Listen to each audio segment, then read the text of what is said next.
All right. Well, again, Exodus chapter 2, verse 23, on down to chapter 3, verse 22. Title of the message today is simply, I Am. I Am.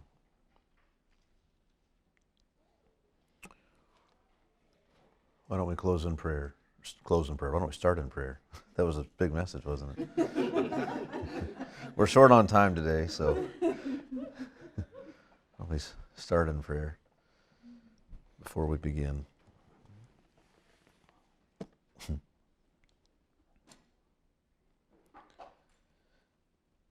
Heavenly Father, just even in what was said there a moment ago, and our laughter at it, nothing could be more natural, just as a response, and yet we're reminded in a text like this that often, many times, our first response isn't always best. And we're very aware that we're here in the presence of God, and we're inviting you to come and manifest yourself among us and teach us from your word and reveal to us some of these things that were revealed in this passage and that Moses wrote about and recorded for us later. And I ask that there be a reverence among us as there was for him. It doesn't seem fitting to read these things in a way that doesn't reflect that. And so we come and ask for your help to work in our hearts and in our minds, to leave us with an impression and an understanding and a reverence for you. Amen.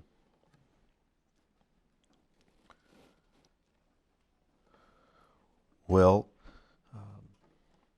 today my intention is to work through, the few verses that remain in Exodus chapter 2, and then all of chapter 3. There are a couple of points at which I want us to make sure we understand very clearly some of the implications of the text. I'm not going to necessarily tell you, and this is the other thing to really pay attention to. It will be very evident as we work through. But just there are several things that are vitally important that Moses records for us here. It's all important, of course. Every detail helps fill in this painting, this revelation of God that we're given. It all matters, but there are certain things that stand out. There are focal points, right? To any good painting, it's not all just the same. There are certain elements that are highlighted and drawn out that stand out from across the room as the main things. And that will be evident as we work our way through here. All right, so let's read then Exodus chapter 2, verse 23 to the end of chapter 3. We'll read it all the way through, and then we'll come back and begin teaching. Exodus chapter 2, verse 23. During those many days, the king of Egypt died, and the people of Israel groaned because of their slavery and cried out for help. Their cry for rescue from slavery came up to God, and God heard their groaning and remembered his covenant with Abraham, with Isaac, and with Jacob. And God saw the people of Israel, and God knew.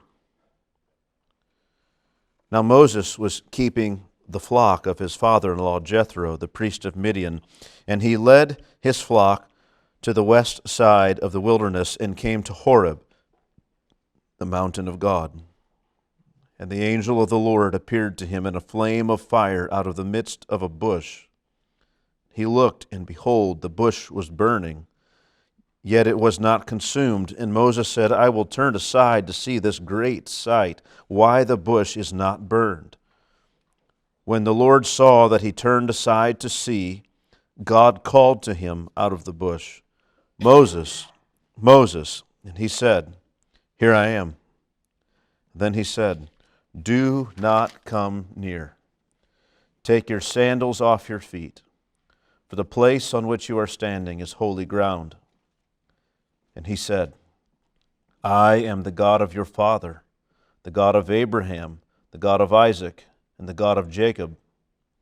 And Moses hid his face, for he was afraid to look at God. Then the Lord said, "I have surely seen the affliction of my people who are in Egypt, and have heard their cry because of their taskmasters. I know their sufferings, and I have come down to deliver them out of the hand of the Egyptians, and to bring them up out of that land to a good and broad land, a land flowing with milk and honey, to the place of the Canaanites, the Hittites, the Amorites, the Perizzites, the Hivites, and the Jebusites. And now, behold, the cry of the people of Israel has come to me, and I have also seen the oppression with which the Egyptians oppressed them. Come, I will send you to Pharaoh, that you may bring my people, the children of Israel, out of Egypt." But Moses said to God, "Who am I, that I should go to Pharaoh and bring the children of Israel out of Egypt?" And he said, "But I will be with you, and this shall be the sign for you that I have sent you. When you have brought the people out of Egypt, you shall serve God on this mountain." And then Moses said to God, "If I come to the people of Israel and say to them, 'The God of your fathers has sent me to you,' and they ask me, 'What is his name?' what shall I say to them?" God said to Moses, "I am who I am." And he said, "Say this to the people of Israel, 'I am has sent me to you.'" God also said to Moses, "Say this to the people of Israel, 'The Lord,' or 'I am,' the God of your fathers, the God of Abraham, the God of Isaac, and the God of Jacob, has sent me to you. This is my name forever, and thus I am to be remembered throughout all generations. Go and gather the elders of Israel together and say to them, 'The Lord, the God of your fathers, the God of Abraham, of Isaac, and of Jacob, has appeared to me, saying, I have observed you, and what has been done to you in Egypt, and I promise that I will bring you up out of the affliction of Egypt to the land of the Canaanites, the Hittites, the Amorites, the Perizzites, the Hivites, and the Jebusites, a land flowing with milk and honey. And they will listen to your voice.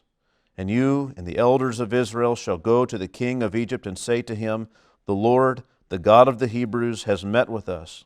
And now, please let us go a 3 days' journey into the wilderness, that we may sacrifice to the Lord our God.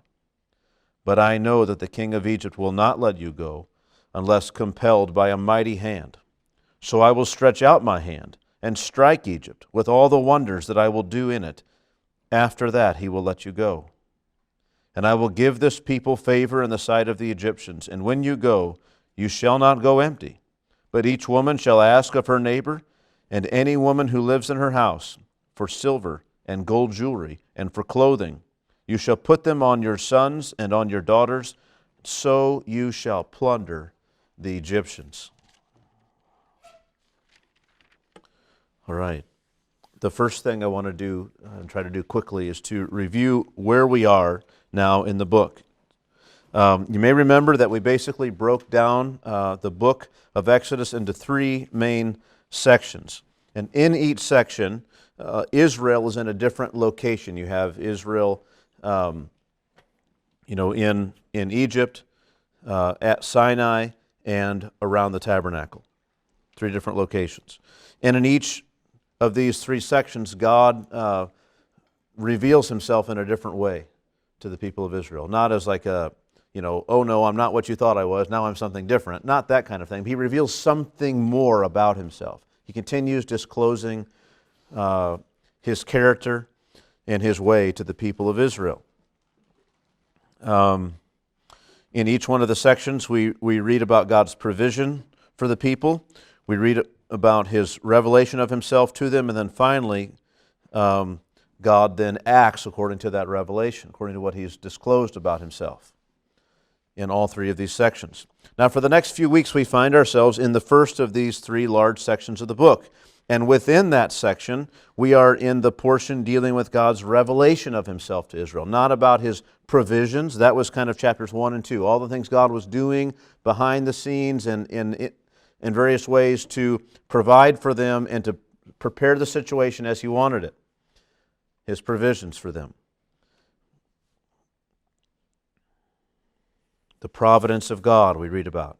Then now, beginning in chapter 3 and beginning through the next several chapters, we read about God's disclosing Himself to Moses and Israel, His revelation of who He is and what He intends to do and why He acts and what He's like. All of that is revealed to us in these chapters, and then the chapters that follow that, we see God act according to what He has said about Himself. And so this is where we are. These are these things that are relevant to understanding God as being a Savior and a deliverer to the people of Israel. It's not just that He's going to save them. There are things about Him you need to know in order to understand the way He saves and the way He acts and moves in the world and what is important to Him. And so by way of review, you have to remember that Israel has been growing from a large family into a large clan, into a family of large clans, and now even into a nation of people who you probably wouldn't call a nation of people because they don't have a home that they've ever really been in. They are oppressed, they're an oppressed class, but they have grown into a number of people that you could rightly consider a nation of people, a powerful nation of people in terms of their numbers. They haven't got the political power, they don't have military training, they don't have a land, they don't have wealth, they don't have all the things and security that would make up a nation. But as far as the people, they themselves are prepared to become a nation in that sense. Throughout that growth, there has been tremendous suffering as harshly treated slaves and tremendous persecution as a despised people. I know that people often say that slavery kind of didn't really exist in the world along racial lines until the United States. But in a sense, I know the Egyptians had many other slaves besides just the Hebrews and the Israelites. But here, it really is a sense in which they were particularly despised as a people, and all of them were slaves. And they were born into it, and they existed that way for hundreds of years. It was their ethnic people that were despised, that were rejected, that were looked down upon, that were enslaved, that were treated harshly because they were afraid this people might escape, might be persecuted. So maybe you have 5 different kinds of slaves or whatever, or 100 different kinds of slaves in Egypt, but all the Hebrews are the ones we really treat bad. All the Hebrews are the ones we guarantee never get out. And so it was very much along these racial lines, these ethnic lines at least you may say. It was this particular family and this particular line that was so hated. As they grew in number, so also the burdens and the suffering increased in intensity. Moses himself had been spared and preserved from a certain death by the miraculous and very ironic rescue by a daughter of Pharaoh, the head of the entire system that was seeking to oppress them in order to guarantee they would never escape and never get out of their slavery and not grow in numbers and prosper. It was his daughter, that man's daughter, who rescued this man, Moses, this baby Moses. And she named him to draw out, right? Moses. And thus his name had at least 2 meanings, likely 3. First, it was part of an Egyptian name meaning son of, right? It was just like we have all these Pharaoh's names and their names end with Moses, and it was the son of this God, the son of that God. And he's the son of, and it's unnamed because it was kind of, he's just adopted by this Pharaoh, and he doesn't belong to any of these other gods, and he's not got a job or a task. He's just in the house, and he's there. And we don't know whose he is because we found him on the river. And so he's a son. Also, it sounded like the Hebrew word for to draw out, and she says that explicitly when she names him. And so knowing he was a Hebrew, you could imagine her saying, what is the, or maybe she knows the Hebrew word for this, but she asks, and it sounds like Moses, and she thinks, oh, that would be clever. And she names him this name Moses that kind of has this dual meaning. I drew him out. But the third thing, he would be used of God to draw out the people of Israel as well. He also would be used of God to draw them out, to bring them out. Of course, that's not yet known. But Moses grew up then in a royal house with all of its advantages. When he grew, though, he was burdened by the afflictions of his people. He identified with them, and he determined to carry their burdens as his own and to deliver his people, to take his advantage and to press it in their society however he might, to deliver them and free them. But this attempt was rejected by them and found out by Pharaoh. Suddenly, Pharaoh sought to kill him, and the people refused to follow him. So he fled for his life, coming eventually to a place in Midian, where he would find a wife and settle down as a foreigner in a land not his own and apart from his people. And that's how things end a bit. So we were left off in chapter 2. We see that Moses has given up on the idea of delivering his people, not because he's forgotten about them or their suffering, but because he failed so badly at delivering them, and there seems to be no way open for him to return. Thus, he has contented himself with the life he's living now, and he remained in that state from 40 to 80, right? For 40 years. And now we come then to some of the most wonderful revelations of God in the Bible. What we read about God today is, I hope for you, as when we're done, absolutely thrilling, and that there are elements of it here, really, as we look at it, we won't even get to today. The first thing I want to draw your attention to in chapter 2, verses 23 through 25, is something of an apocalyptic element. And what I mean by apocalyptic has to do with kind of apocalyptic literature, and the idea that one of the features of apocalyptic literature is that you deal with like this terrible earthly reality, and then there's this shot and vision into what's going on in heaven in response to that. That like things look like this, but the reality is actually something else is going on. And you see that here in this text. I don't mean to say it's this strange vision or anything like that, I don't mean any of that, but that element of apocalyptic literature of pitting the earthly reality against the heavenly reality and siding with the heavenly reality and how it's going to affect the earthly reality is exactly what happens in this text. All that we've read so far in this book, other than the growth of the people, would cause us to wonder where God is, why His people suffer so badly. These are the people that all these promises were made to? I mean, how could it be? It seems like it can't be. I know that God said they would suffer here, but this is extreme. This is too much. Why is the rod of the wicked so heavy and so long upon the back of the people of Israel?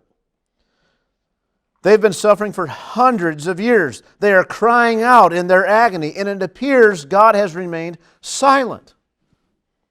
Moses seemed to be the perfectly placed deliverer. And even the way he wrote about his early days, it seems like it was exactly right. He was going to be the one to do it. It was the expectation. But he failed. It was of no use.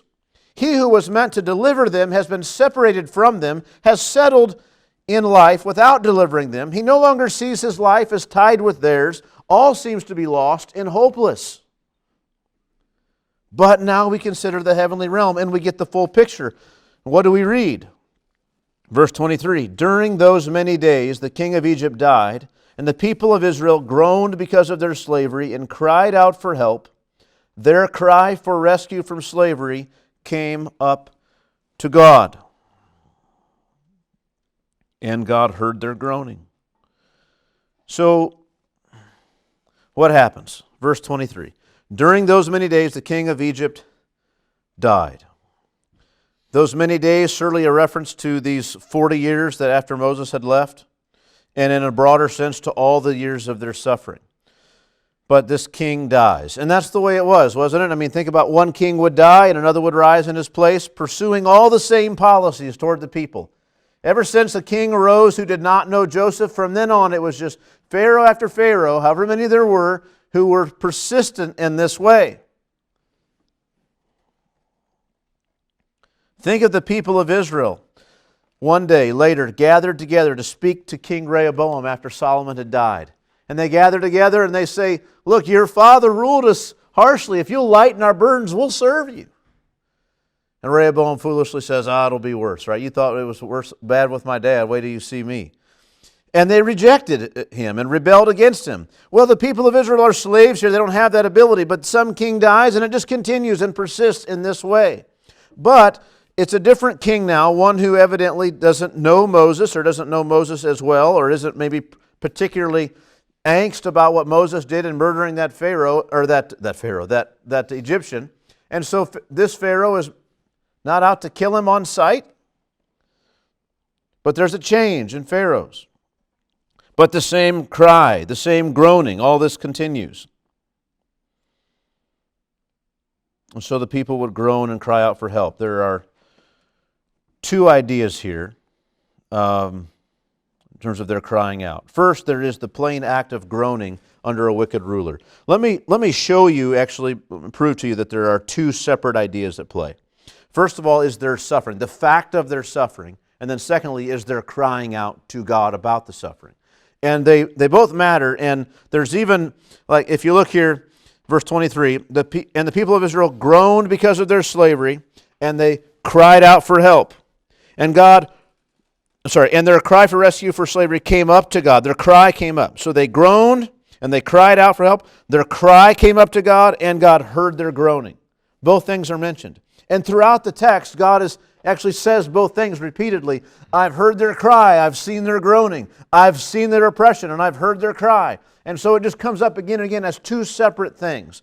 And so I want us to keep that in mind because it's helpful in terms of revealing things to us about God. It's continually stressed again and again. These two things mattered to God, not just one. So this is the first thing. The plain act of groaning under a wicked ruler. Right? I'll read from Proverbs 29 and verse 2. When the righteous increase, the people rejoice. But when the wicked rule, the people groan. The people groan. This is just the way it is. The second thing is the act of crying out to God for help. There were at least some who were crying out specifically to God for help, for rescue. So it's not that just that God is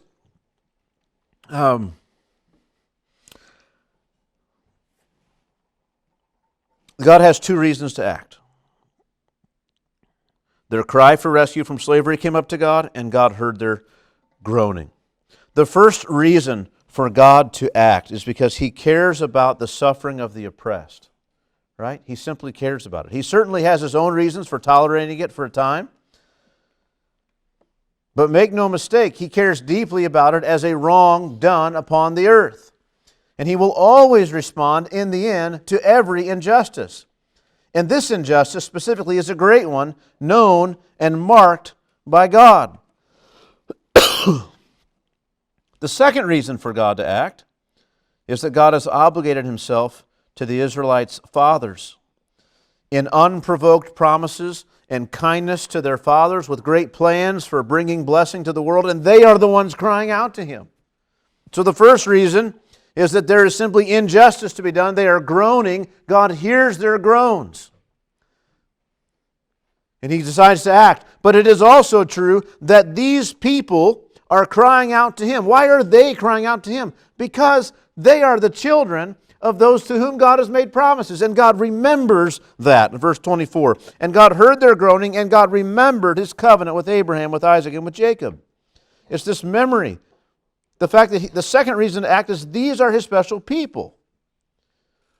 He has plans for them to bring blessing to the world. The time has now come to act. The iniquity of the Amorites is now full. The people of Israel have grown in number, have been afflicted by the Egyptians, who thou themselves, the Egyptians, are now ripe for the judge of all the earth to do right and to deliver the people of Israel from the wicked treatment of their oppressors, from the Egyptians. God means to act. Now is the time to act.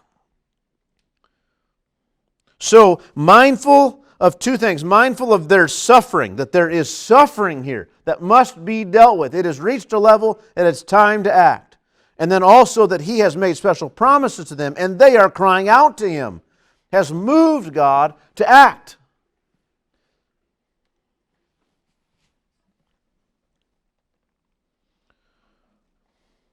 Verse 25, God saw the people of Israel and God knew. One commentator said it this way, this phrase, God knew, I'm just going to quote him, stands as a denial of the opposite possibility, that God neither saw nor cared. This assertion most dramatically sets the earthly appearance that evil has triumphed and that God is nowhere to be found against the heavenly reality that God does see, know, and care. The heavenly truth calls both the sufferer and the reader to faith. Right? When you hear this, God saw the people of Israel and God knew. Isn't that a sense what you say? Believe God. He's going to act here. This, what you see out around you in the circumstances of life is not the whole picture. God sees, God knows, God means to act. And so the first thing we see is like, it's amazing, but it doesn't tell us right here that God means to do anything. It just tells us He's aware. It's incredible. During those days, the king of Egypt died, and the people of Israel groaned because of their slavery and cried out for help. Their cry for rescue from slavery came up to God, and God heard their groaning. And God remembered His covenant with Abraham, with Isaac, and with Jacob. God saw the people of Israel, and God knew. So what we read is that all these things are happening in the world, but the sound of the cry, the sound of the affliction, the sound of their groaning has risen. It is echoed in the halls of the universe to make their way to God's ear. Not as though God wasn't hearing or aware before, but it's a manner of speech. It has reached the level that God is roused to action. But the way He's going to act is in remembrance of His covenant, seeing the people of Israel and knowing them and knowing the situation. And so we anticipate Him acting. But if it were someone else, they may ignore. If it was the unjust judge, they'd say, forget it. No bribe, no justice, right? That kind of thing. But that's not this God. And so the scene opens, then it changes here for us. Their cry has gone out to Him just like Abel's blood cried out for justice. Just like Hagar, God saw, God heard, God knew her suffering. And God acted for her. And here we see it again. At this stage, then, we ought to have in our mind two main characters in our head. We could say four characters. I'll enlarge it in a minute. But the two main ones, first of all, you have the people of Israel suffering on earth with no deliverer. And then secondly, you have God in the heavens hearing them, determined now to act for them. Those are the two parties. Then there are kind of two more added to that. Moses as the one God means to deliver them through. And the Egyptians, the antagonists of the story. Pharaoh and the Egyptians. You could add another group, the watching world, who will receive blessing one day. We'll get into that. Now, so chapter 3 opens up then on this scene expecting God to act. Are we not primed to see God do something? God saw the people of Israel and God knew.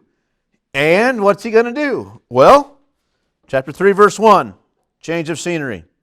God comes now in these first 6 verses to reveal His intention to deliver the people.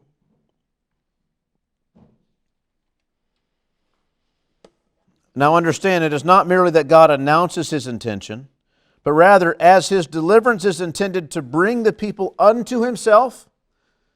It's not just He says, I'm going to deliver you, but because He intends to bring them unto Himself out of Egypt and bring them unto Himself to bring blessing to the world, His concern is with not just saying, this is what I'm going to do, but this is who I am, this is why I'm going to act, this is how I'm going to act. All of those things matter because God's revealing things to us and to them about Himself. Again, when God delivers people, it's always unto a better state, which means it's unto Him. That's the way it is. When God delivers, He brings you to Himself. He gives you eternal life, which is the knowledge of Him. It's about knowing and walking with God. He intends to reveal His character and His nature. We learn so much of God in this scene if we are willing to slow down and listen. Verse 1, now Moses was keeping the flock of his father-in-law Jethro. the priest of Midian, and he led his flock to the west side of the wilderness and came to Horeb, the mountain of God. Moses was keeping flock for Jethro, working for him. Notice the contrast in the way that Jethro treated Moses and the way Laban treated Jacob. You may remember. Like Jethro seems like a pretty good guy, certainly compared to Laban. He seems like an honorable man from what we know of him. He was a religious man. He was a priest, though at this point he was no priest of God. In time, however, God would show him the truth, and he would choose to serve God then. Now it says Moses, the ESV says, on the west side of the wilderness. And it's not, it's fair and that it's accurate, but it's not a great translation. It's far better to say the backside of the wilderness. He's out there in the backside of the wilderness. And it was, you should read it that way for two reasons. One, it was the backside of the wilderness as far as the Midianites were concerned. It's like, it's the far side of things. It's the place you don't go immediately and first. It's just where you end up. And the course of his shepherding had brought him there, this place. And he says he came to Horeb, the mountain of God. You can be sure it wasn't known as the mountain of God before this. It was just this place called Horeb. That's all it was. Some mountain, Mount Horeb. But Moses isn't telling you what's going to happen here. This was the mountain of God. Verse 2, and the angel of the Lord appeared to him in a flame of fire out of the midst of a bush. He looked, and behold, the bush was burning, yet it was not consumed. And Moses said, I will turn aside to see this great sight, why the bush is not burned. Now just stop there for a moment. You see what happens. He's out there on the mountain. Now, I don't know how you generally think of it, but usually in my head when I envision this scene, I almost always catch myself seeing it as like in this desert valley. And it's like, no, it's up on the mountain where he's at. Mount Horeb, up on the mountain. It doesn't say like at the peak of the mountain, but on the mountain. So he's out on the mountainside with these sheep going around, and it's, various terrain. And there's either on the side of the mountain up ahead, or a little lower on the mountainside, or up higher on the mountainside, or maybe at the top. Somewhere there's this bush that's burning. But there's no smoke. And it's just strange. You think, what is this? And so, merely thinking on that level, he's not like, I bet it's God. That's not what's happening. He's like, what the heck is this? And so he goes to see. Haven't you ever seen anything that made you curious? You're walking around and you're like, what is that? And you go look. There are a number of things I've seen, and I won't describe them all for you or whatever, but just you're walking around and you see something you've never seen before. You don't even know what it is, and you go to look, and you begin upon inspection to learn what this thing is. It seemed incredible what was done. And here he is, he's saying, there's this bush over there, but it's on fire, but it doesn't seem to be burning. What's going on? He wants to see what's happening. So he goes, as any mildly curious person would do. And Moses said, I will turn aside to see this great sight, why the bush is not burned. He's telling you what his motivation was. It was no higher than that. He's just out there shepherding the flock. He's like, I'm going to go see what's going on over here. When the Lord saw that he turned aside to see, God called to him out of the bush, Moses, Moses, and he said, here I am. All right, now, let's just stop for a moment. I kind of got ahead of myself a little bit. He saw first of all, the word for this fire, and he saw the bush was burning, yet it was not consumed. It says, the Lord appeared to him in a flame of fire out of the midst of a bush. The flame of fire, it's the only time this word is used in the Bible, this idea of a blazing fire, of a burning. Something like that. Just to know it's like it's its own word. It's not used all these other places. This is kind of the only time it appears like this. So some fiery light or something. It looks like a fire. And this is what he sees. And it looks to him, he says, I'll turn aside to see this great sight, why the bush is not burned. It appears to him like a fire. But something's different about it. But also in the midst of a bush, the word used there for bush is basically what you would know as Sinai. It's the same word, which is probably where we get the name for Mount Sinai. It's just the mount of the bush where God appeared in the fire. That's the word. It's just that bush. It's just, that's it. And so this is it. It's this bush. And he's in this bush that's on fire, and there it is. So he goes to look at it. The Lord sees that he turned aside to see it, and God called him out of the bush, Moses, Moses. And you can imagine, like, what? You're already going up there, what is going on? All of a sudden, it calls your name. So what does he say?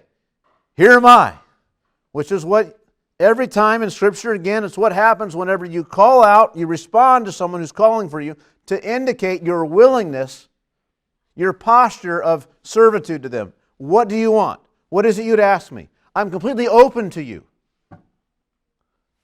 Right?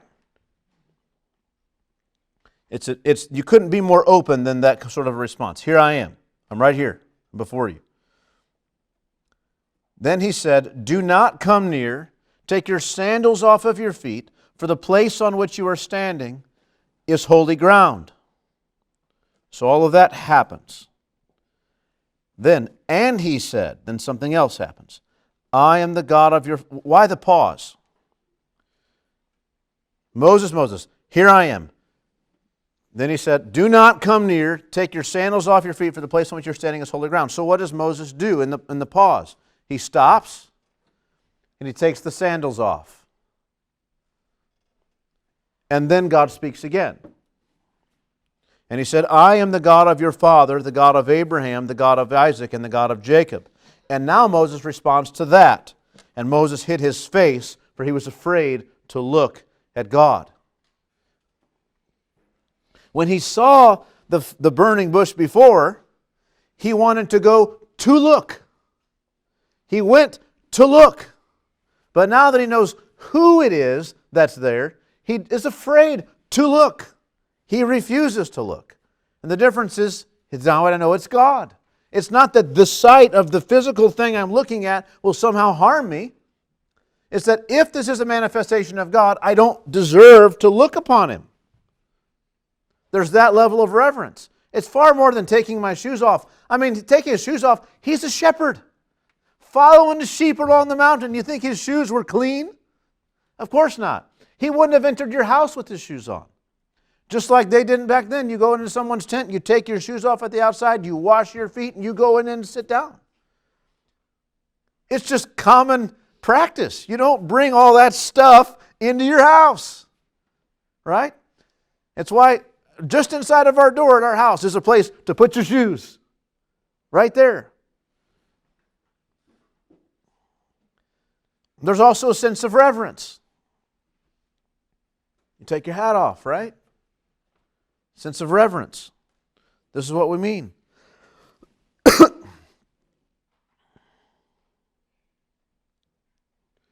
Do not come near, take your sandals off your feet, for the place on which you are standing is holy ground.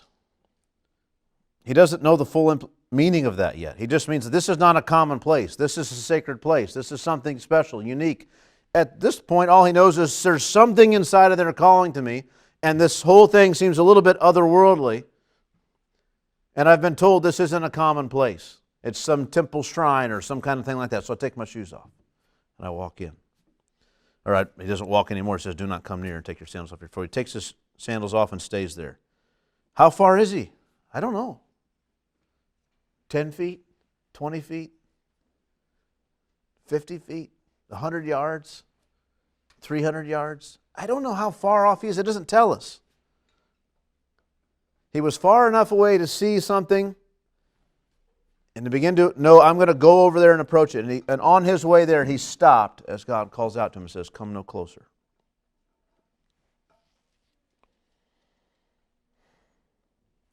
This matter of fire surely is a token of God's purity. When we think about fire, what do we represent? Like, well, that's His purity, the fierceness of God, there's something dangerous and unique and wonderful and awesome about Him.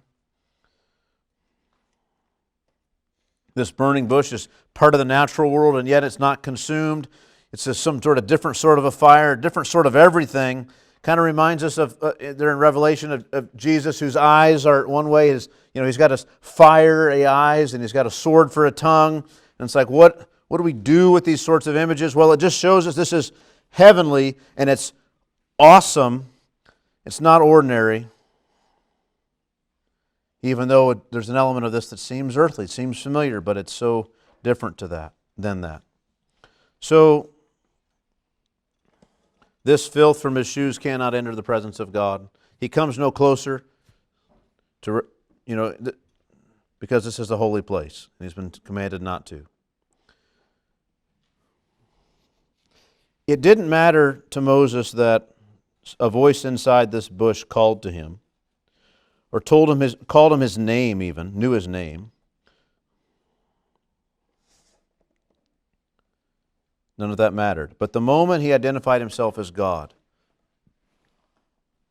now he's afraid. Not afraid of the burning bush until he knows that God is there. What does God say? I am the God of your father, the God of Abraham, the God of Isaac, and the God of Jacob. And Moses hid his face, for he was afraid to look at God. When God reveals himself to us, right, what do we respond? Further revelation of God should produce in us further greater godly fear, a reverence, right? He did not, again, get this in your head, he did not refuse to look upon God at this stage, or put it this way, because there was anything physical about gazing upon him, upon this scene, that would have done anything to Moses. Like this whole thing about you can't look upon God and live, there's one sense in which God could reveal enough of himself to you, you couldn't physically withstand it. But also it's that you honor him so much that you don't just go look upon him like he's some common thing and open for you to inspect. He's come here to deliver a message to you. He'll reveal to you what he wants to reveal. And so Moses honors him in that sense. Now, it's very tempting to look upon this and just say, okay, he's identifying himself as the God I am is the God that I had revealed myself to Abraham, Isaac, and Jacob. But Jesus won't let us do that. Jesus makes us do far more than that. Because Jesus references this passage in a dispute he has about the resurrection. And you think, what? So let's just go there for a moment. Luke chapter 20 and verse 37, because we don't want to miss it here. And there's something glorious and wonderful about this text in Exodus when we understand in it what Jesus says is in it. Luke chapter 20 and verse 37. But that the dead are raised, even Moses showed in the passage about the bush where he calls the Lord the God of Abraham and the God of Isaac and the God of Jacob. Now he is not God of the dead, but of the living, for all live to him. Then some of the scribes answered, Teacher, you have spoken well, for they no longer dared to ask him any question.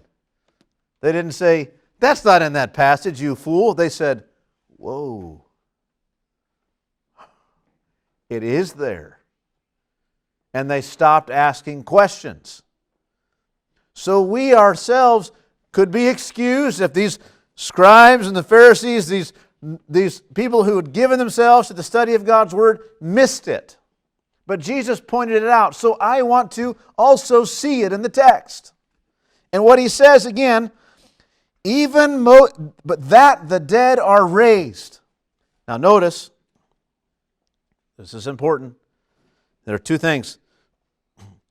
We're talking about the resurrection, not just the afterlife, not just whether or not the people have a consciousness now after they've passed, not just whether or not they are in a place after they've passed, but rather the fact of the resurrection. But that the dead are raised, even Moses showed in the passage about the bush where he calls the Lord the God of Abraham and the God of Isaac and the God of Jacob. Now he is not God of the dead, but of the living, for all live to him. Jesus proves his point. He's in a discussion with people who deny the resurrection, but who also deny the afterlife. They deny them both together as a package. And Jesus says, concerning the fact that the dead are raised, one, he could quote all kinds of passages in the Old Testament that prove it, but they would reject those.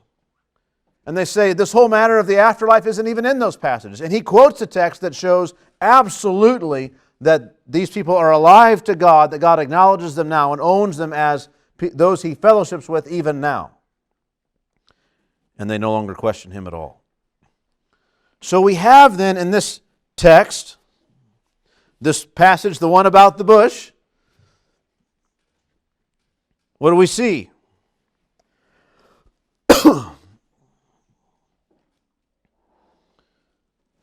Well, let's look. The Lord,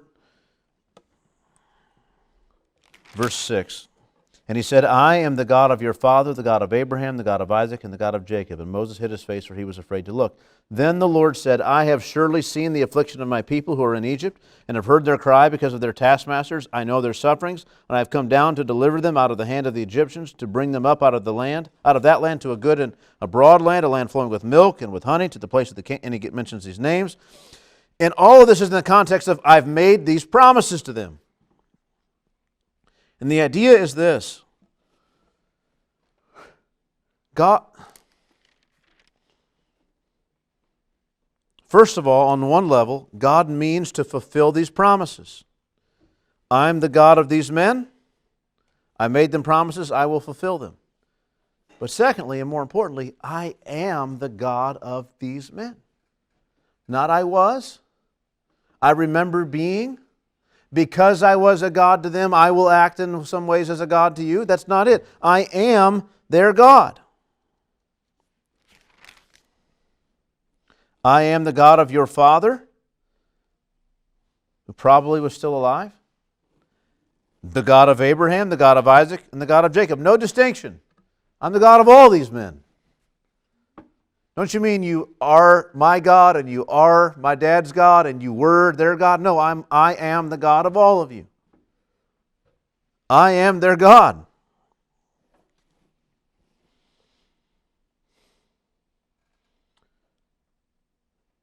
Surely a big part of the idea here is as he's reminded of these promises, he's invited to hearken back, not just to the physical fulfillment, but back to everything, all the way back. This promise, even back in the garden, that things are going to be restored. There's going to be someone who's going to come, bring and restore it all. This blessing's going to come. Abraham, this blessing's going to come to all the nations. This blessing of being right with God and all that flows out of that. It's all going to come.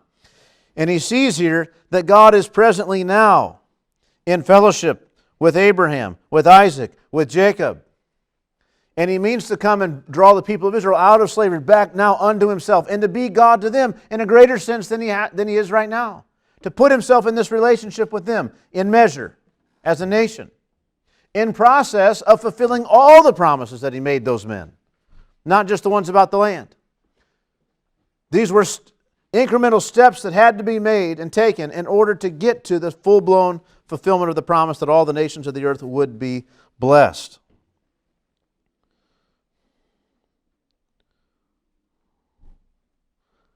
But also this blessing of the world would include a future state altogether better for all who have followed God. And Moses knows this now as it is revealed to him with clarity in this text. I am their God. And I'm coming to act. I'm coming to begin to bring this to the next stage of fulfillment.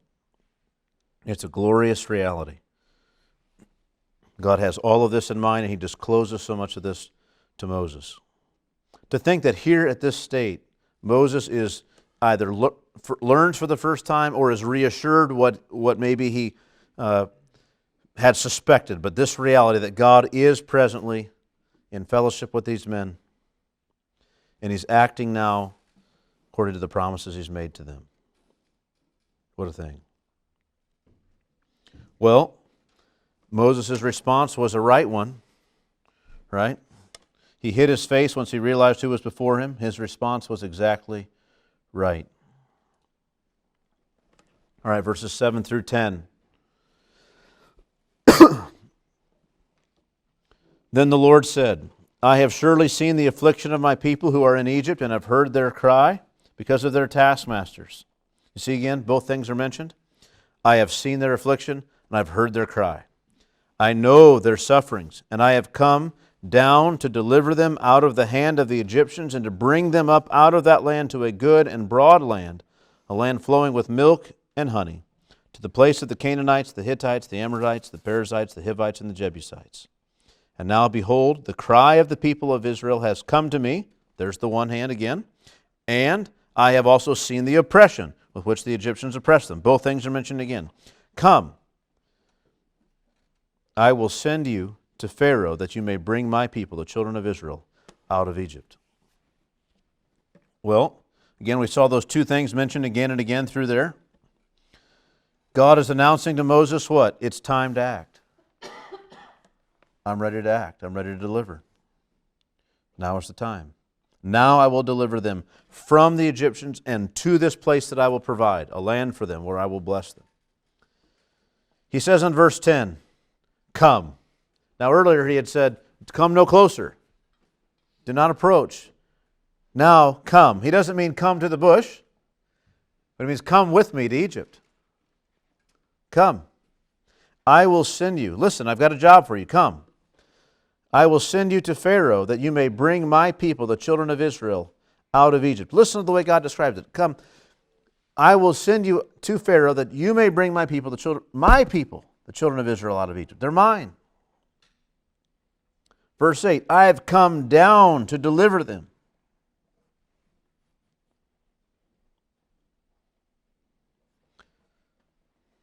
I've come down to deliver. It's such a wonderful thing, like, to think of this. God says, I've come down to deliver. Like He's up there in heaven. Don't forget this reality. There's all these things happening among earthly powers and in the earthly realm, but there's this heavenly reality. And these things have ascended up to God, and now God has said, I've come down, and I'm here to deliver. And this is the plan. You're my man. I'm going to work through you. It's incredible. But just the way this ought to inspire confidence, I've come down to deliver them. You know, it would look, if Moses had led this rebellion, it would have looked very different than a man coming down. The only one coming down would have been Pharaoh coming down from his throne to squelch the rebellion. But in this case, it's totally different. You've got God in heaven coming down to overthrow Pharaoh. I'm going to come down and I'm going to deliver. I'm here now. Come, I will send you to Pharaoh that you may bring my people, the children of Israel, out of Egypt.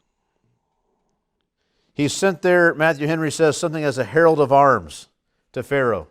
It's like, look, I'm here with God, and God's insisting that you do this, or else. These are the terms of peace. Let them go, that they may worship me. It's a good way to describe it there. Now, verse 11. But Moses said to God, who am I that I should go to Pharaoh and bring the children of Israel out of Egypt? Who am I? That's a reasonable objection. He's the failed hero, right? He's the scorned son of Pharaoh's house. He's the son of the Hebrews who was privileged and not acknowledged as a deliverer, rejected by them. Who am I that I should go to Pharaoh and bring the children of Israel out of Egypt? I'm a nobody. I've been there, done that. It didn't work. But God said in verse 12, okay, but I'll be with you. Right? Isn't that the way it is? There's a lesson there, right? Well, who am I to do fill in the blank? But God says, but I'll be with you. I will be with you. And this shall be the sign for you that I have sent you. Now Moses didn't ask for a sign. He just said, who am I? He says, well, look, I'll go with you, and this will be the sign for you that I have sent you. When you have brought the people out of Egypt, you shall serve God on this mountain. So here's the sign. You want to look, I'll be with you, and I'm telling you this, it's going to succeed. And when you come back here on this mountain, you'll know that I've done it, that I've come and I was with you. You'll know that I was with you and I sent you and I was with you every step of the way, because you're going to come right back to this mountain with the people. That's what's going to happen, Moses. And more than that, when you get here, you're going to serve me on this mountain. It's not just that you're going to get here, but that the people, you and the people will be in a condition of heart, in a condition of mind, that you will want to serve me. When we get back here, you'll thank me. Right? You'll thank me later. You might have a hard time believing me now, but go. I'll be with you. We'll get back here, and you'll thank me here. You'll serve me here. You'll honor me here. You will worship me here at this very place. Mount Sinai. Verse 13. Then Moses said to God, if I come to the people of Israel and say to them, the God of your fathers has sent me to you, and they ask me, well, what's his name? What shall I say to them? Again, a very reasonable question, objection, concern, you might say. I mean, there's at least three ways that this might work. It might be a concern. And first of all, they have lived in the land of Egypt all these years, and in Egypt, every god had a name. And every god's name had to do with what that god was like, and their power, and their authority, and what, you pray to this God for these things, and this God for these things, and this God for these things. And well, what God is this? What's his name? How's he known? What does he do? Which God is it? So that's a reasonable concern. They want to know. They're going to ask, well, who is it? We're not just going to follow somebody you just said, oh, it was God. How do we know it's not one of these Egyptian gods meant to trick us and make it worse for us or something? Who is it that appeared to you? That's one way in which this works. Another way. Okay, Moses, you said the God of our fathers appeared to you. If you appeared to him, surely you know something about him that we don't know. What's his name? You're claiming God appeared to you and gave you some revelation. If God appeared to you, what has he made known to you about himself? Do you have any assurances from him at all? Or just some voice appeared to you and said go and you went? You don't know anything? You don't even know who you're dealing with? What's his name? We want to know who he is. Very similar to the first objection, but a little bit different. The third way you might think about it, and I think these things aren't mutually exclusive, they could all be in here together. Because the name of a God, the name that people call their God by, the name that God reveals himself to them by, is meant to indicate something about that God. Well then, what is his name? What might we expect if we go with him? What kind of a deliverance might we expect? Who's going to defend us? Who's going to provide for us? Who's going to give us a place? What is he like? How has he named himself? How do you name him? Is he the God of promise? Is he the God of war? Is he the delivering God? Is he the feeding God? We've been prospering maybe. Is he the birthing God, the fertility God? What is he? Who is this God? What's his name? What should we expect? It seems pretty reasonable that Moses would ask God, well, who do I say sent me? How would you like me to identify you to them? Because if I've got nothing, nothing's happening. And God said to Moses, there's several things that God says. Look at this. God said to Moses, there's one statement. And then right after that, and he said, there's another statement. Verse 15, God also said to Moses. That's the third statement. And then, verse 16, go and gather the elders of Israel together and say to them. There's another statement he makes. He says all these things to him. The first answer is an answer to Moses about who he is. The second answer is, okay, go to the people and say this. And then he says again, now go to the people and say not just that, but say this also. And then lastly, now go to the elders of the people and say this. He's given 4 statements by God. 1 to him, 2 to the people of Israel, 1 to the elders of Israel. So what God discloses to Moses is this: I am who I am. Who are you? Give me a name. I am who I am. Which, in one sense, sounds like a non-answer. But as I said before, it's kind of a wait and see. Just watch. I am who I am. I've come down here to deliver. And I am who I am, what I said I am. I am who I will be. I am what you will see. Watch and learn. Listen, believe me. The things I declare to you are true. I am who I am. Right? He just made a statement. He just already made a statement about himself. I am the God of Abraham, the God of your father, the God of Abraham, the God of Isaac, and the God of Jacob. I've come down here to deliver them. I've seen the oppression. I've heard their cry. I'm here to deliver. Who are you? I am who I am. Believe me. Everything I've disclosed to you is absolutely true and reliable. And I will prove it out as you watch and see all that I am. Right? It's an invitation to trust, to believe, to act in confidence on the things that He's told you He will do. And it's an invitation to keep your eyes peeled and watch as He continues to show you more and more of who He is. He doesn't define Himself right here in His totality as this narrow thing. Well, I am the God that does this. I'm far more than that. I am who I am. Watch and learn. The only way to tell you who I am is for you to learn more and more about me as I disclose who I am to you. It's not enough for me to just give you a sentence and you can kind of put me in the box and understand me and put me on the shelf over there. And when you need those things, you can pray those prayers. That's not how this works. I am who I am. And He said, say this then to the people of Israel. I am has sent me to you. And you can imagine, so He wants to relay it on to them. So you can imagine, right? And it kind of plays out this way, but not exactly this way. We're kind of just told in summary form what happens. But you can imagine the scene. They say, well, who sent you? And He says, so the name is I Am sent me to you. And they're thinking, I am? Here's the deal. Don't just leave it at that, Moses. Say that to them. I want them to be thinking the same thing you should be thinking now. I am who I am. But what else does He say? Say this to the people of Israel. The I Am, the Lord, the God of your fathers, the God of Abraham, the God of Isaac, and the God of Jacob has sent me to you. This is my name forever, and thus that's what He's supposed to tell them.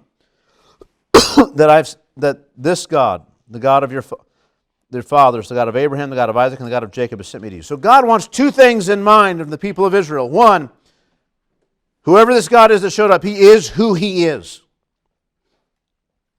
But He has also identified Himself and His intentions to us, to deliver us and to put us in remembrance of all the promises that He made to our ancestors that He means to fulfill now. And you can imagine them retelling the stories. You remember that time when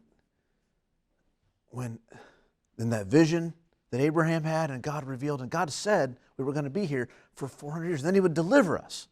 And then He would, when He delivered us, it was going to be into this other place. And they begin to recall these promises made to Abraham, to Isaac, and to Jacob.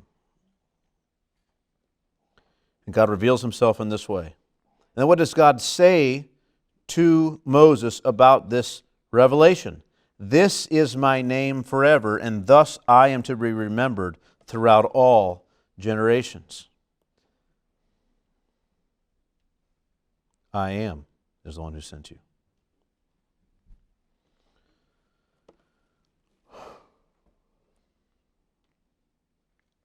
Verses 16 and 17.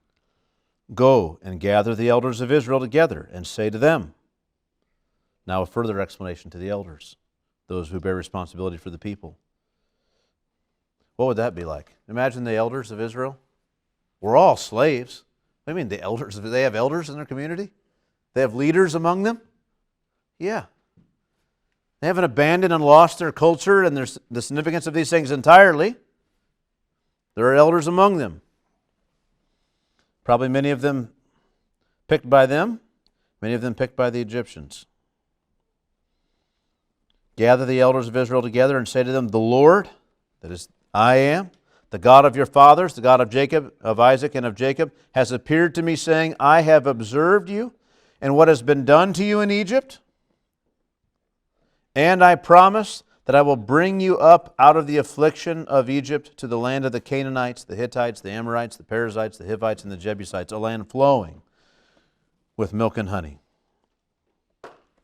So all this is given to the people of Israel to kind of stir their hearts, encourage them with this, and then he goes to the elders and he says, now specifically, listen, reassure them, I have observed, I know how bad it's gotten. He has to acknowledge that. God has to acknowledge that to them, because if I'm an elder to the people of Israel, God says, yeah, I'm going to come make it better for you. It's like, wait a minute, where have you been all this time? Do you realize what's happened this time and that time and the other, and how bad it's been all this time? You're just going to get us out of here? I don't think you know how bad it is. We don't even wish or hope to get out of here anymore. We're just here. Nothing's going to change. God acknowledges absolutely to them, assures them He knows exactly how bad it's been. He's seen it. He's very aware of how monumental the task is of delivering them out of this place. What does He say in verse 17? And I promise that I will bring you up out of the affliction of Egypt. I promise. He doesn't just go there and say, I'll do it. He promises. And Moses is to relay to them the promise of God. I promise you. They are meant to hold those two in tension, right? They've been living this way. Some of them have been crying out to God. Now God comes and says, I'm going to deliver. And it's like you'd think, well, come on, just believe it. But it's hard, because there's still all this reality they're dealing with right now. And it gets worse, actually, here in a little bit. It's hard. It's bad. And here they are dealing with all that. And God says, I observed all that. I admit that. Yes, all that's a reality. That is true. But that doesn't go against anything I've said. In spite of that, in the midst of that, I'm going to bring you out of all of that. I promise you. And so how are the people to respond? How are the elders to respond? In the midst of their affliction, they're supposed to lay hold on that promise and believe it and trust God and act in ways, even now, that will begin in the short term, actually, not work out, to make things even worse, but which in the long run make things even better, because they're believing God. Imagine if all this had happened and they didn't listen. There wouldn't be a deliverance. There would have been no blood on the doorposts. It'd have been awful. Well, so here it is. And I promise that I will bring you up out of the affliction of Egypt to the land of the Canaanites, the Hittites, the Amorites, the Perizzites, the Hivites, and the Jebusites, a land flowing with milk and honey. Verse 18, what does he say then? God then predicts exactly what will happen, and they will listen to your voice.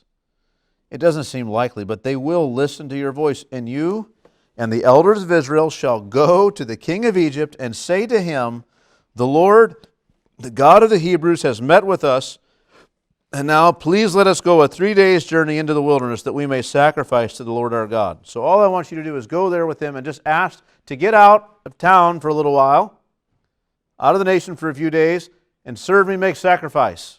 Just ask for that. So they're going to listen. You go and ask this question. Verse 19, but I know that the king of Egypt will not let you go unless compelled by a mighty hand. And that would be the objection, right? Like, he's never going to let us go. And God says, look, I know he's not going to let you go unless he's compelled by a mighty hand. And you can imagine Moses saying, right. And you think I'm the guy? Look what happened last time. How mighty was I? What a great deliverer. Boy, I slayed the whole army. Like, I got nothing. And I can't encourage people to follow me. They won't listen to me. It's not going to work. I mean, if this is what's needed, it's not going to work. I know the king of Egypt will not let you go unless compelled by a mighty hand. Verse 20, so I will stretch out my hand. You need a mighty hand? How about mine? Will mine work? How about the hand of God? Was that mighty enough? I will stretch out my hand and strike Egypt with all the wonders that I will do in it. After that, he will let you go. Okay, so now we're out. Now what? If we're free, or you're going to get us in this land, but we've got nothing. We're slaves. We don't own anything. But each woman shall ask of her neighbor. Sorry. And verse 21, and I will give this people favor in the sight of the Egyptians. What? Don't. That's the biggest shock as anything. They hate the Hebrews. They hate the Israelites. They're in fear and dread of them. They treat them this way for hundreds of years now, and now you're going to just going to be favorable to us. You're going to give us all their riches and just say, here, take it. We want you to have these things. Does not seem likely. I will give this people favor in the sight of the Egyptians, and when you go, you shall not go empty. Yeah, they're just going to give it to us. Yeah. But each woman shall ask of her neighbor, and any woman who lives in her house, go ask. What do you ask? For silver and gold jewelry and for clothing. Can you imagine? It's one thing when as a neighbor, like you kind of feel sheepish about it, but like, hey, you could save me a trip all the way across town and back and make dinner on time if I could borrow a half cup of milk. Right? Could I get a cup of sugar? Sorry. Messed up, but could I have that, please? Could I get that from you? Could you lend me a hand with this? Could you do that? Here, can you imagine if your neighbor came to you and said, hey, Angela, can I have your jewelry? All of it? And we need lots of clothes. My kids don't have clothes. Could I get your kids' clothes? Could I have them? And your clothes, your husband's clothes? You just give me what you got. I'll load it up. As much as we can take with us. Your cart would be great too. That'd be nice. We could have that. Some of your animals, whatever you got. And if I said, and I've hated you my whole life, and I say, of course. How much do you want? Take your pick. You can have it all, but whatever you want is yours. And the whole nation would be this way. And everybody walks out of there with all the loot. And it says, you shall put them on your sons and on your daughters. So your kids go out just wearing all the neighbors' jewelry and stuff, and all their clothes, too big and right fitting and everything else, right? Oh, you got it all.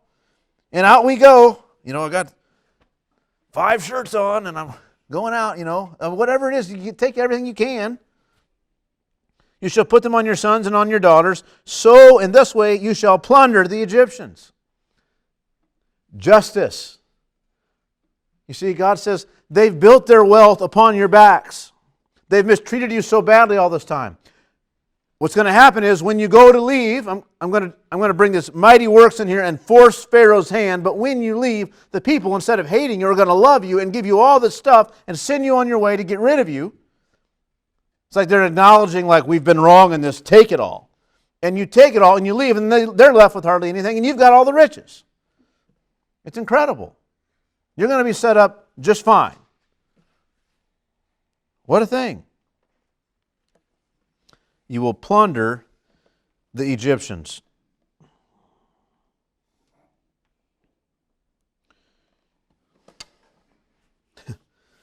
That's the problem anytime you try to let a slave go free, isn't it? Freedom into what? Like they've been a slave their whole life. They only know how to do this one task we gave them to do. Can't read or write. Don't know business.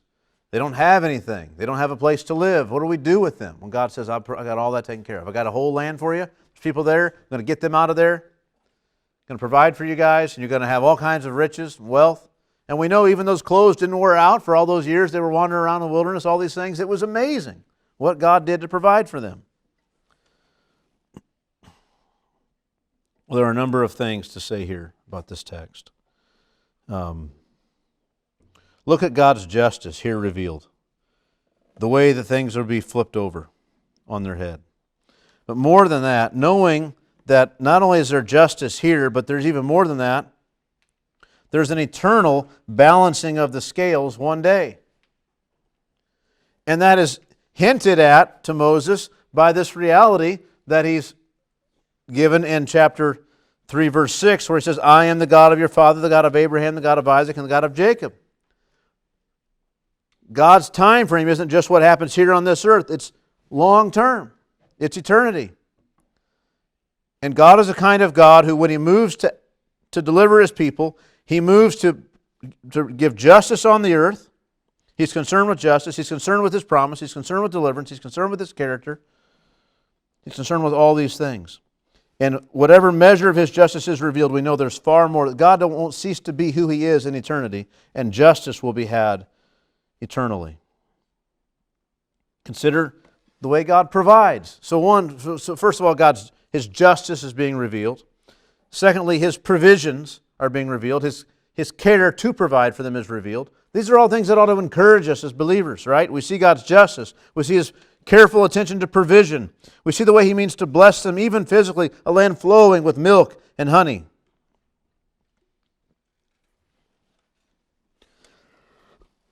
Consider God's faithfulness to His promises. It's exactly the time when He should go. The Exodus makes a big deal out of that. It's exactly the time. It's exactly what God said.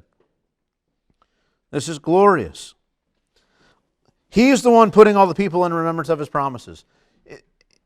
Have you ever had to do that? I've had times, I'm in the middle of one now with a situation not related to family or work or anything, but something else, where someone's promised me something and they've not given it. And I've had to remind them several times now, hey, you said this. This matters. I'm depending on you for this. This is owed to me because of the arrangement.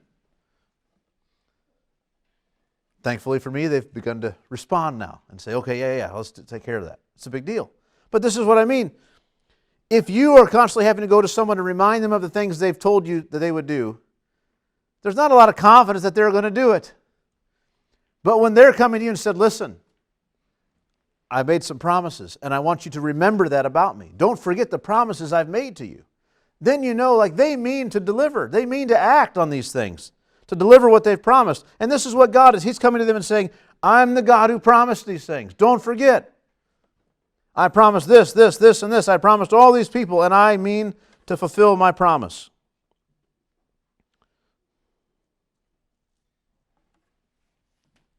Also consider the willingness of God to act in as great a way as might be necessary to fulfill His promise.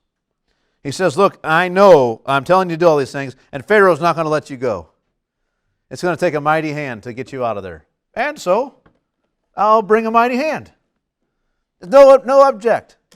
No reason. Imagine the miracles. Think about the miracles it took God to deliver the people. How many plagues? And then, on the Red Sea, and on the fire, and the smoke, and all of this that happened. The killing of the firstborn. Those are all things that I would think, if I told you I think God's going to do such and such tomorrow, you would say, I don't know, that's a big deal. I've never seen God do anything like that.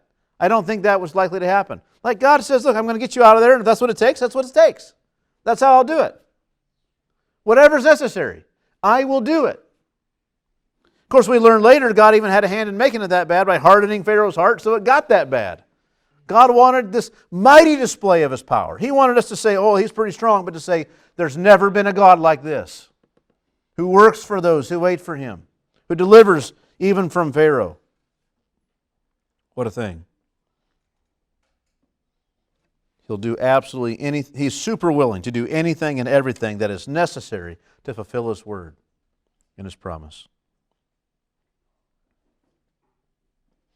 Lastly, consider the certainty of God's purposes being accomplished once He does, in fact, come down. Right? When God decides to come down and deliver. Like, it's glorious. It's a guarantee. The way God describes it here, I've come down. Like, I've been in heaven. These things have all been brought to my attention. I've decided it's time to act. And so I've come down here to act with my mighty hand to fulfill all my promises. And He does it gloriously. It's such a picture when you think of it in this way. Here's the Lord Jesus Christ. There's all this that must be done to fulfill these promises, to bring His people unto Himself. What does He do? He comes down to deliver. And this mighty hand of God is revealed in the person of the Lord Jesus Christ, such that we can say, in His face, we see the glory of God. Right? Grace and truth came through Him.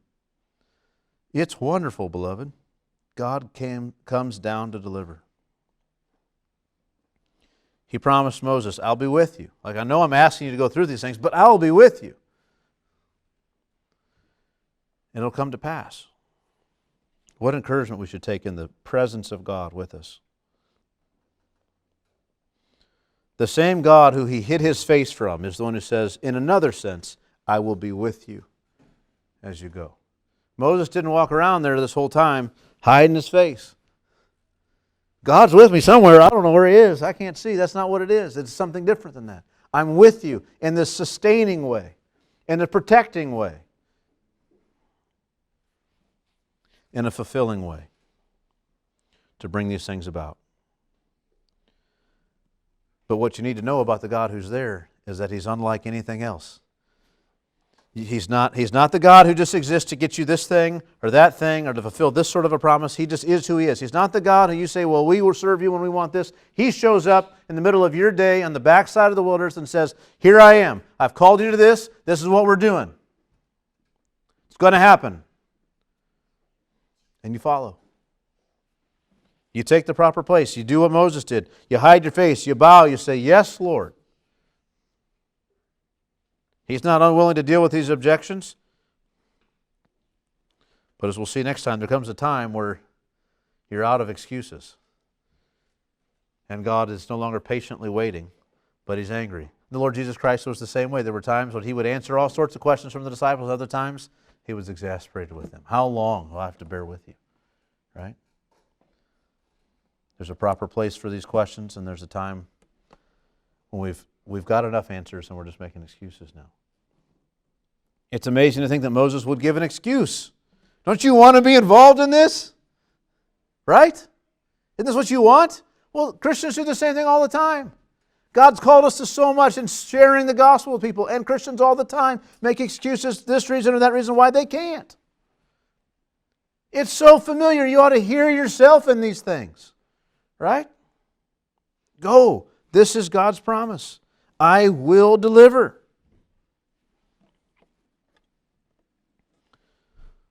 Well, beloved, this is Exodus chapter 3. These things I think are helpful. There's certainly more details we could dive into and bring things out. But I trust this is enough. Are there questions or comments anyone has from this chapter? A little more